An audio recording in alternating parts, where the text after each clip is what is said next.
how can you carry in your own games on World of Tanks console?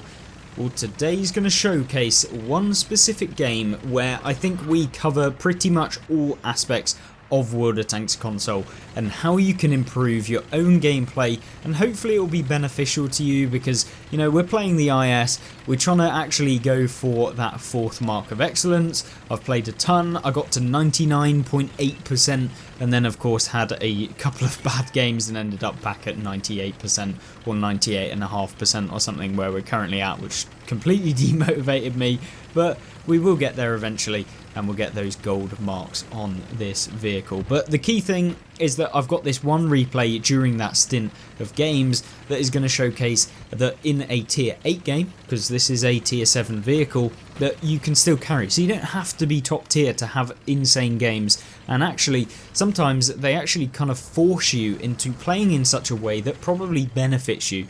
Now the IS on Prokhorovka, not particularly the easiest map to be able to carry on. Why is that? Because the IS doesn't get the most amount of gun depression, it doesn't get the best turret in the game, it doesn't get the best damage per minute in the game, and of course when you're having to kind of sit out in the open up against tank destroyers, mediums, those sorts of players, then yeah, it can just be super annoying to play. And that's really what I was thinking at the end during this game is, oh great, we got Prokhorovka, it's going to be an awful game. But actually, during the game we actually discover that it's going to end up being a pretty good one. Now, we do manage to set the VZ on the enemy team on fire, and then subsequently he gets taken out because of that fire. So super lucky first show, and I think, oh, maybe Wargaming's RNG matchmaker is actually coming into play here, and maybe we can take advantage of the CC RNG that everyone keeps going on about, and how CCs get somehow preferential games, and that's exactly why every CC has really different win rates and stuff like that, and why you know, my win rate has actually gone down since being a CC.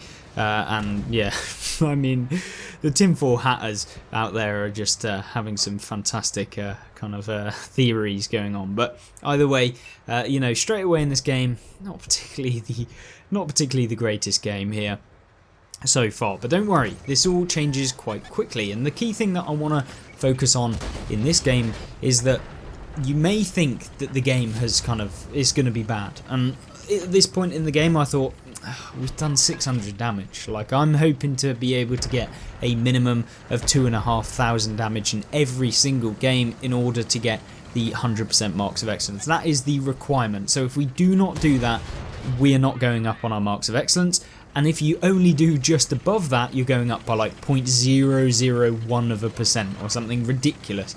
So you have to have a game where you do like 5k damage to really go up any considerable level on the IS, unfortunately. But it's still one of the easier tanks to 4 mark. But you're seeing here, we actually managed to find the shell on the Churchill 7, tier 6, so easy shell on the low tier vehicles. We always love targeting those low tier bros, unfortunately. I know he is just getting pumped by the tier 8s and tier 7s in the game, so I feel bad for him. But at this point I'm thinking, this isn't looking very good. We've got people behind us, we've got people in front of us, we've got people on the side, they've won the hill. Yeah, this is not going to go well. But luckily, with a fairly lucky shell into the Chaffee there, or the Rover as it's now called in the game, we kind of shut him down. At least it stops him from kind of coming in from behind. Now, at this point I'm thinking, what do I do? Well, I'm thinking, you know what, the middle, our team might be able to help with those. So I've got to go back, and it's this awareness in the game that's going to help you to carry games in World of Tanks, and especially console. You have to be very aware of what's going to go on, because spotting doesn't really play as much of a role in this game because of the fact that bushes don't really work as well. So you've got all of this to kind of consider in your own gameplay. The Patriot here, you can get a shot through the railway tracks, and often people don't realise that. You can see here, we would have had a shot on him. Whether it would have hit, I have no idea, but either way, you can utilise that position. It's just a quick tip for those of you watching. It's really good to do.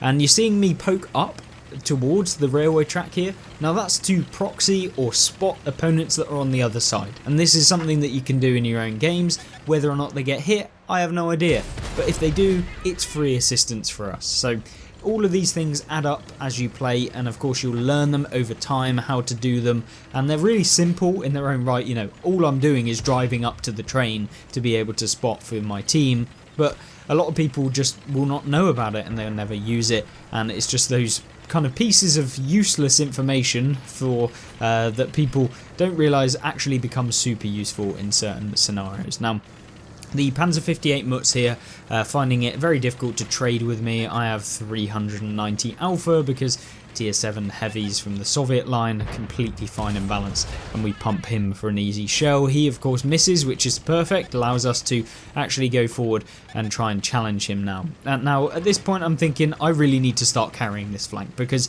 if I stay here too long I am going to get finished off by the people from behind, and already they're starting to hit me in the back. Now this is not good, so I have to make a conscious decision. You know what, I need to go, I need to push one flank, because if I don't, at the end of the day, if my teammates end up getting taken out behind me, they are then going to be able to essentially shoot me in the back for free. So I'm going to push this Mutz. We don't take a shot, but we actually hit him. So yet again, very good trade, just making sure that you only poke when you're reloaded, and then we finish him off with an auto aim. I really should have fully aimed that one, but now we do the same with the Ram Panzer, who's focused on one of my teammates, and unfortunately for him, he's not going to get another shell of damage in this game. But now it's a 2 versus 4.